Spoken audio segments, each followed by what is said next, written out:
चार दोस्त 12वीं पास करने के बाद एक होटल में छोटी सी पार्टी कर रहे होते हैं और बातों ही बातों में चारों डिसाइड करते हैं कि आज से 40 साल के बाद आज ही के दिन 1 जनवरी को हम फिर से यहीं मिलकर पार्टी करेंगे।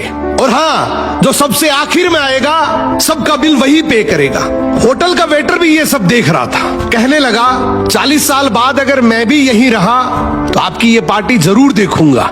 ठीक 40 साल बाद पहला दोस्त होटल पहुंचता है तो देखता है वो होटल अब 5 स्टार बन चुका है।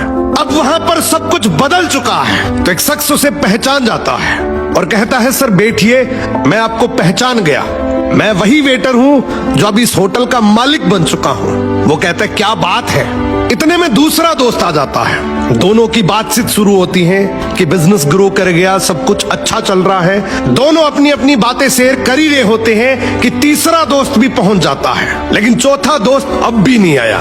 तो जो सेठ होता है वो कहता है आप ऑर्डर कीजिए, मेन्यू में खाना वगैरह सेलेक्ट कीजिए, इतने में आपका दोस्त भी आ जाएगा। अब खाना भी लग गया। वेट करते करते काफी देर हो गई।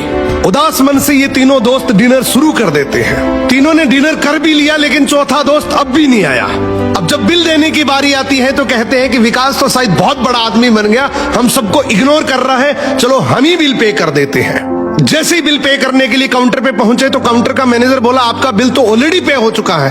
अब तीनों अपने चौथे दोस्त के ना आने की शिकायत करते करते होटल से बाहर निकले ही थे कि तभी एक सरकारी गाड़ी वहां आकर रुकती है।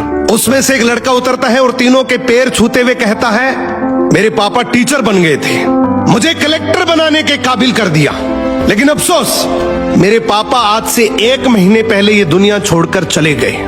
उन्होंने आखिरी वक्त में आपके इस वादे के बारे में मुझे बताया था और कहा था कि जब तीनों पार्टी खत्म कर ले तो उसके बाद तू वहां जाना और पेमेंट वगैरह कर देना। लड़का हाथ जोड़कर बोला मेरे पापा अब इस दुनिया में नहीं रहे, उनका वादा पूरा करने के लिए मैं आया हूं। अब ये तीनों नम आंखों से रियलाइज करते हैं कि हम 40 साल बाद ही क्यों मिले, 40 दिन बाद क्यों नहीं मिले। स्वप्नों से हमेशा मिलते रहिए, इससे पहले कि कोई आपका अपना ये दुनिया छोड़कर चला जाए, क्योंकि आदमी सिर्फ एक पानी का बुलबुला है। अब ये रील टैग करो ऐसे दोस्त को जिससे आप काफी टाइम से नहीं मिले और अब उससे मिलना चाहते हो।